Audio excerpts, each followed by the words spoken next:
could join in. You're here, you're joining in. Back in the 50s and 60s, it was very hard for our communities to organise a dance at a good venue. To that end, Windrush Dinner and Dance was planned and delivered to give recognition and respect back to those that gave so much to Britain and continue to do so. Sharing enjoyment, food, dancing, music, bringing people together, that's what we do best. Show how communities and groups can work together for the betterment of us all. Thank you, Dennis. Dennis Litchmore, ladies and gentlemen.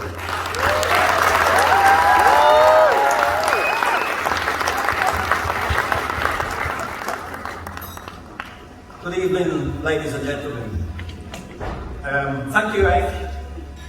Thank you goes out to H and Sharon from the Warwick Project, Fatia from Solihull and Birmingham Caribbean Family History Group, Gary from Recognised Black Heritage and Culture for helping to make this idea of an annual Windrush Dinner Dance become a reality. Also, thank you to the rest of the organising committee, Steve from SAFA, Michael, aka Papa J, our DJ, for tonight, and Samantha from Fashion, Talent and Black History. Give them a round of applause, please.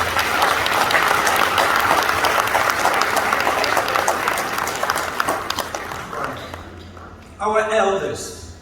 I'm going to share an article written by K Enkulu. This captured the essence of what I want to say to our elders.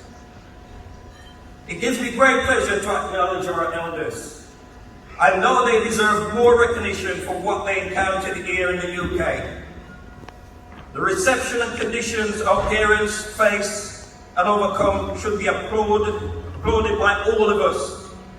During the 1940s, Europe was recovering from the ravages of World War II. Britain called on the Commonwealth countries for manpower to help rebuild infrastructure and fill employment shortages in the state-run services. Our parents responded to the recruitment drive, and amongst them were many who had served in the armed forces. On the 22nd of June 1948, the ex-troop ship the Empire Windrush carried passengers, the first wave of immigrants, well, British subjects really, yeah, if you know your history, from the West Indies to Tilbury Docks in London. They were full of hope and anticipation. It was an opportunity to travel, and more importantly, a chance to create a future for themselves and relatives who remain back home. However, exclusion from political, economic, and social arenas gave birth to recreation of many institutions which they had back home in the West Indies, such as churches and places of entertainment. Later, they would actively participate in organizations, including trade unions and local council, where they might be able to influence policies and that affected them. One major problem was the racism and prejudices they experienced. This was filtered down and affected living spaces, which led to many of our parents in crowded and unsuitable dwellings. More suitable accommodation came in the form of, presented itself later.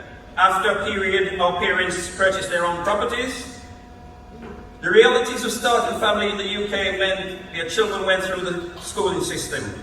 Obligations were met, and the need for permanent employment would mean that the once short-term goals in the West turned out to be lifelong commitments, leading to them adopting British citizen, which I had to, even though I served in the military.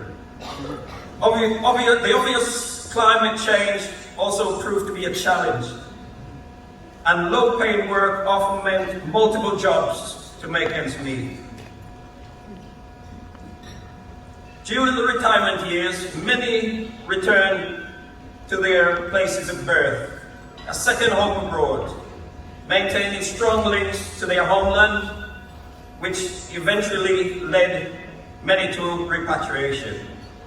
In our culture, the cycle of family life for all generations is practiced.